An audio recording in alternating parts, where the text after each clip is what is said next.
All right, so in this problem, we're going to be looking at particle motion of using it with velocity and time. And please notice, it's very important to read the beginning of the problem and see things like the following represents the particle's velocity, right? That's going to be what the function is outputting given a time. And it's really important to remember that when you look at word problems, usually the independent variable, it's not usually first because it's velocity with respect to time. Also notice that this equation has a domain restriction right here. So the first thing you're going to want to do is it'll say, find the v and t intercepts and describe what they mean in the real world. So let's understand what v and t are. The input is time. The independent variable is time. Keep in mind that human beings can't change time. And so what that means is that that's almost always the independent variable. The output is v. Be careful, it could be volume, right? That's why reading the sentence up here is important. It is velocity in this case. Okay, so what we're going to do now is we're now going to graph the function. And if I start graphing the function, what happens is I don't get this pretty version. So what I'm going to do is I'm going to reset it and show you how to do that. So if I go and look at the original problem and I put it in just a brand new Desmos, you're going to want to pause and type this in. Okay, and what happens is when I put that in there, I get something that looks like a quadratic, and we know it's not a quadratic. I mean, it has a 4 on it. So do you see all these little dots down here? They're helpful because Desmos can tell me, look at these output values. They're tiny. They're negative 0.042. So I'm going to go into graph settings, and I'm going to put that in negative 0.04 to 0.04, and I'm going to see what it looks like. It looks much better, but it's kind of compressed, and that's one of the reasons this domain restriction is also helpful. If I put that domain restriction in 0 to 1.75, it sure does clean it up. Look how much better that looks. I mean, just a second ago we had this quadratic looking graph, right? So just a second ago we had that, and now we have this, which is just so much more useful. All right, so the next question it asks is, what are my t-intercepts, which are my x-intercepts? And you can see they're right here. And so we're going to put those in our problem. There are my t-intercepts. And the other question is, what does it mean in the real world? Well, if this is my input of time and my output is velocity, then in the real world, this means my velocity is 0. And if the particle's velocity is 0, then it means the particle is not moving. Now, looking at this graph, even though it's a really good graph, it only goes up to 0.02. It's going to be hard to see the y-intercept. You can see this huge gap, and I could scroll up there, but it's kind of ridiculous. Like, look at that. So instead, what I want to do is just use my skills from the polynomial chapter and input 0. If I input 0, that's the definition of the y-intercept, or in this case, the velocity intercept. If I put 0 in all these values, they all go away, leaving me with this. So I inputted 0 and output the constant, just like in the polynomial chapter. So my velocity intercept is 0 input, output 0.27. And trying to remember what that means, we really need to go back to when I mentioned y equals mx plus b to you. And I told you that in Algebra 1, they will tell you that this is the slope. We call it the rate of change. They tell you this is the y-intercept, but we call it the initial value. Knowing that is very important because this would just be the initial v, the initial velocity. So that's why this vocabulary in this chapter is so important. Okay, so now we have to make a graph. And the question is, how do I make this graph show up on my paper? Well, I also want to include things that I can't see on the graph, like my y-intercept. So what I'm going to do is I know that my y-intercept, let's start with the x-intercepts. I know that my x-intercepts are 0.3, 0.6, 1, and 1.5. There are 20 spaces. So what I can do, right, is I can simply take the fact that I need to have 20 spaces, and I need to go by 0.1s, and it'll work out 0.1, 0.2, right? So if you take that amount of space and divide, you'll get the right answer. Now here, before we do this part, I think we should probably look at part C. So part C asks you to look at velocities around certain times, including the input. And the way you do that is you're going to go into Desmos, and you're just going to type, because you already have v in there, you're just going to type v of 0, v of 0.5, v of 1.25 and V of 1.75. And I did forget to mention earlier, if you're having trouble getting this graph, you can't mix V's with X's. You have to have all the same letter. So this is what all these are, and I organized them in a chart.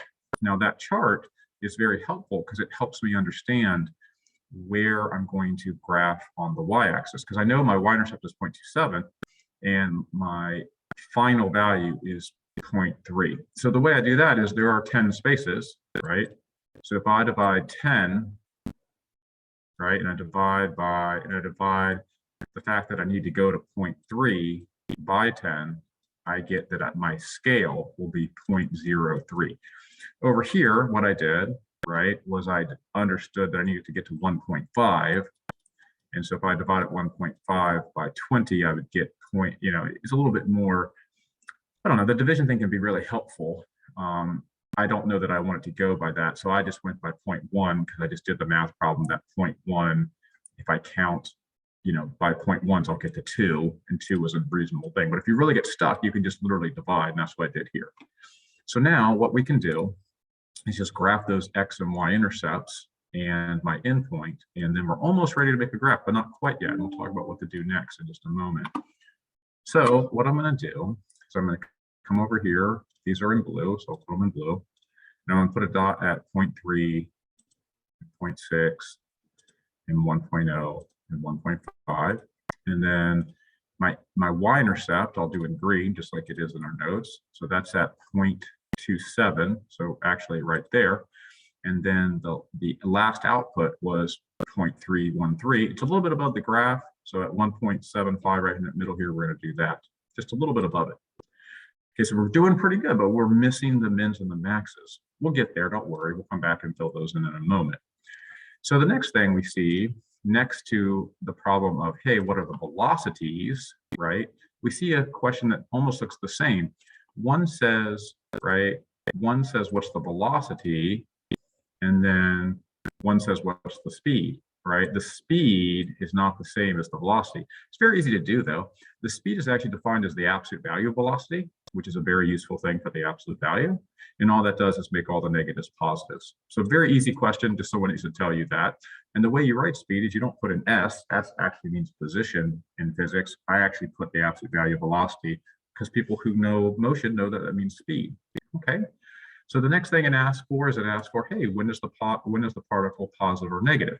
Now, what's interesting about this is if this graph is velocity, I don't want to look at the decreasing and increasing intervals, because if you increase or decrease velocity, that's called acceleration. So it's an interesting look that in this problem, the positive velocity is simply where it's above the x-axis. So from 0 to 0.3, 0.6 to 1, 1.5 to the endpoint of 1.75, and the negative ones are down here. Please notice that my endpoints, I put square brackets because they're square bracketed up here. So another way of saying this, like when does the particle have negative velocity and positive velocity, another way of saying that is the particle is moving to the right or the left. And the reason that's important is if this was talking about volume, then volume can't be negative. So this wouldn't make sense. But in the world of velocity and motion, negative means left or maybe down. All right. So then the question is, well, how it doesn't ask for the mins and maxes. In fact, it does not until you get to here. So what are the absolute maximum and minimum velocities? Well, you can click on them in Desmos, right? Desmos is beautiful because you can just do this. If you have a TI-84 or a Casio, you have to go to the solve feature, the graph solve feature, and use that. I actually have a video of that on if you want to search for it. Or you can find another video from another YouTube presenter. So what I did was I saw these values, 0.014, negative 0.013, and I realized that my absolute maximum value was this velocity at the endpoint, 1.75 and 0.313 was my maximum velocity, but this is a point. So I actually, when I say what's the maximum velocity, I need to state that, right? My maximum velocity is 0.013. My most negative velocity is here. And so notice I did that by stating it as well. Now, when I look at speed would absolute value both of these. So the bigger one is 0.313. Keep in mind, if this was negative 0.4, right? If that was instead this value right here. That would win out in the maximum speed because that would become positive. However, what's really interesting is the minimum speed is always 0. And it's really cool to look at the graph of this. If I come in here and put an absolute value, do you see how it made all the negatives go positive? Look, regular velocity, speed. It just takes all the things that are on the bottom and makes them go on the top. And so if you look now, my minimum speed is 0, because speed is the absolute value of velocity. All right, knowing that, I can go back to my graph now and graph the minimums and maximums. I'll graph those just in a regular color. Okay, so using Desmos, I need to go to -0.1, which is really small actually, right? And then I have another one that's at 0.1, which on my graph is really small. And then I have another one at -0.04, which is kind of in between here. And again, I'm just kind of estimating the x part of that. And then you can draw your actual graph now. Just don't forget, must have forgot one in here. Let me double check what I did wrong there. Give me 1 second. So down, up, okay. And so here,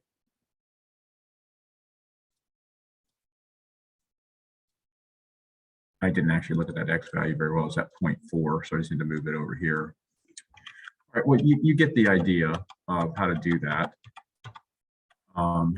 Just make sure you're actually looking at these x values and putting them in the right spot. So it's more like here, here, and here. And so you then get your graph by going in between all these and stopping there. And that graph looks a little different than my Desmos graph because my y-axis is a little different. Okay, so the last thing we're doing is we did maximum speed, and the last thing we're doing is how do I solve an equation? So when is the particle's velocity 0.1? That's not a t value, that's actually a v value. So if you come back and then look at that, get rid of these other things, it's not saying what is v of 0.01, right? It's actually saying v of t equals 0.01. And if you used x's and y's here, you're going to want to use a y value. I like actually typing what the problem says. And so the answer is very simple. It's just these things, right? At 0.26, and then 0.7, and then 0.9, and then 1.5. Notice that it gets jumbly, so you're going to want to put those in order. And so I wrote them with curly brackets because they are solutions, and those are all times. And the last thing is just to go over a little bit of vocabulary. We've already done this, but the t-intercepts are also sometimes said to be when the particle's not moving, which we already sort of said because we said up here that the velocity was 0 and it's not moving. But it's also the place where we turn around. And the reason, I don't want you to think about this, if I'm walking to the right and I turn around here and go to the left, what did I have to do right there? Well, I had to stop and change direction. So it's just interesting, more vocabulary that could be asked later of you. So I hope that makes sense. All right, I hope you had a good time watching this video. I hope you learned some stuff about motion. There's also another type of graph where instead of giving you velocity, you get position. That's probably for another time, but that is another thing that can be given as well. All right, I hope you learned something and that this video was helpful.